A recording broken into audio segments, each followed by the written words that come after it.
Hi, everyone. Greetings from Baldwin Auditorium at Duke University. I always think it's a lovely coincidence that I was a Fredonia Blue Devil for a while in my life and now have been a Duke Blue Devil for most of my career. Instead of discussing a particular work, I'm going to break with the assignment and talk a little bit about my friend and Duke colleague, Anthony Kelley. Anthony grew up about an hour from Durham, but was actually born in the hospital here at Duke University. He did his undergraduate and master's degree at Duke before going to UC Berkeley to get his PhD while studying with Ole Wilson. A few days before defending his dissertation, he landed a job as composer in residence for the Richmond Symphony and Boys Choir, where he stayed before returning home to Duke and Durham. I must tell you that Anthony is a beloved theory professor here. He's actually one of the few teachers at Duke that is really hard and demanding on his students, but they still love him. I always think it's his devotion to his students that keeps him from promoting his own work as a composer, which is why I wanted to step in and help with that just a little bit today. Anthony is a fine pianist himself, and you can hear it in his writing, but also feel it when you are playing his music. In the tradition of Chopin and Liszt, he really understands the capability of the piano, and his writing exploits the great range of the instrument.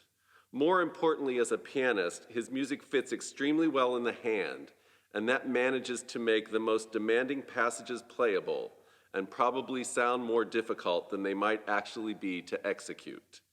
He writes in a style that he himself refers to as the new blues, and I'd like to let him explain that to you himself.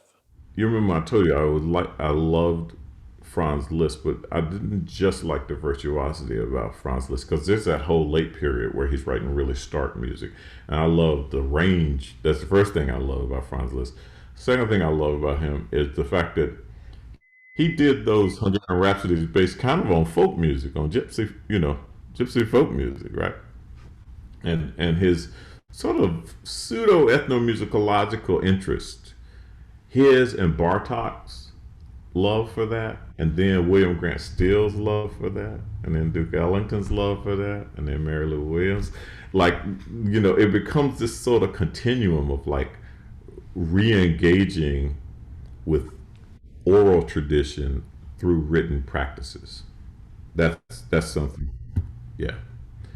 And I call it, once again, I always call it new blues because to me it's drawn more out of a blues aesthetic than it is out of, it's not starting with, Stockhausen or anything like that. It's starting with, how does it feel to sit on a porch and hear a harmonica get played? And listen, that's not necessarily my origin point, but it's something I've grown to appreciate more, those settings of informal music.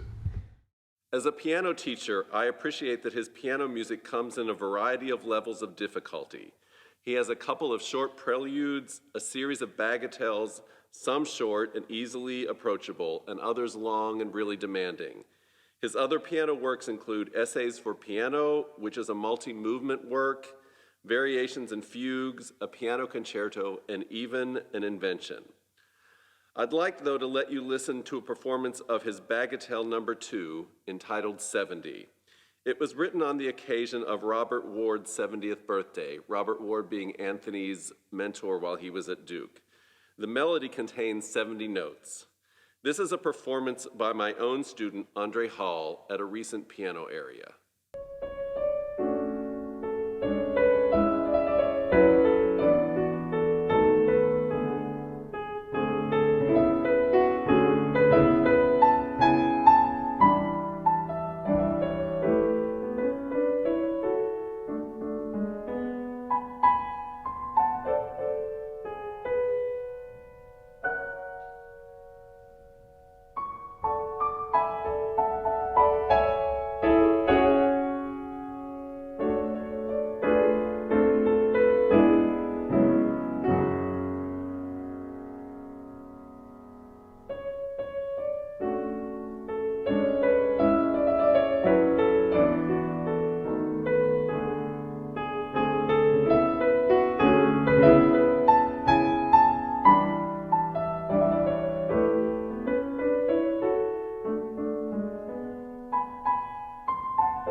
Hear the obvious connections to the jazz and blues roots that Anthony discusses in his video, the melding of oral and written traditions.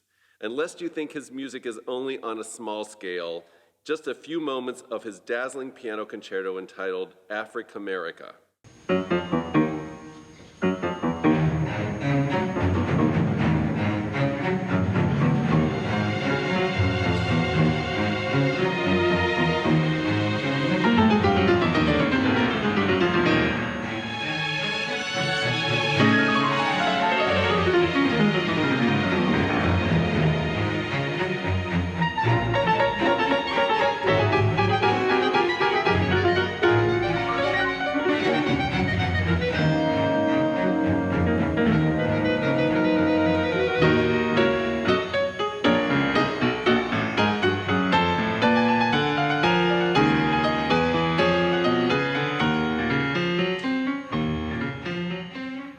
I hope I was able to give you enough background and music sampling to inspire you to explore more of his writing.